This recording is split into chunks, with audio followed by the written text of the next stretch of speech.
নমস্কার। উৎপাদক দলের খাতাপত্র লেখা বিষয়ক আলোচনায় আজ আমরা আরেকটা গুরুত্বপূর্ণ রেজিস্টারের ব্যাপারে আলোচনা করতে চলেছি।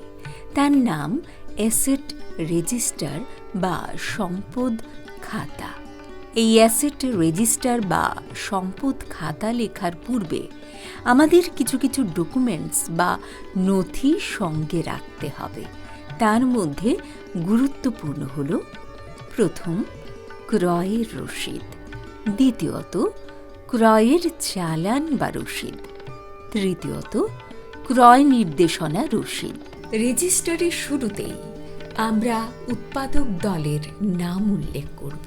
তার পরবর্তী পেজে আমরা প্রোফাইল অফ প্রডিউসার গ্রুপ বা উৎপাদক দলের বিবরণী উল্লেখ করব, যার মধ্যে উৎপাদক দলের নাম, অ্যাক্টিভিটি অফ পিজি বা উৎপাদক দল কি কি কাজের সঙ্গে যুক্ত আছে, যেমন কৃষিকাজ, পশুপালন, মৎস্য চাষ, সেটা আমরা এখানে উল্লেখ করব।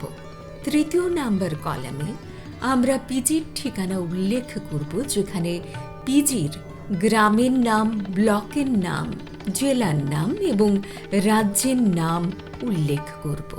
চতুর্থ নাম্বার কলামে আমরা ডেট অফ ফরমেশন বা উৎপাদক দলের গঠনের তারিখ উল্লেখ করব। পঞ্চম নাম্বার কলামে আমরা পিজির মোট কতজন সদস্য আছে সেটা আমরা এখানে উল্লেখ করব। ষষ্ঠ নাম্বার কলামে আমরা পিজির ব্যাংকের বিবরণী উল্লেখ করব। উৎপাদক দল বা পিজির ব্যাংক অ্যাকাউন্ট নম্বর, ব্যাংকের নাম, ব্রাঞ্চের নাম, উৎপাদক দলের ব্যাংক ব্রাঞ্চের আইএফএসসি কোড কত সেটা আমরা এখানে উল্লেখ করব।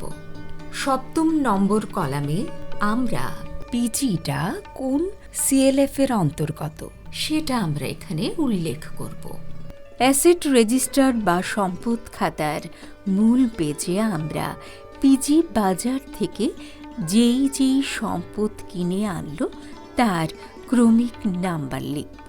তার পরবর্তী কলামে আমরা সম্পদের নাম উল্লেখ করব, যেমন চেয়ার, টেবিল, আলমারি ইত্যাদি, এবং তার পরবর্তী কলামে আমরা সম্পদ ক্রয়ের তারিখ উল্লেখ করব, যেমন ক্রয়ের তারিখ হিসেবে আমরা 12/4/2025 উল্লেখ করলাম।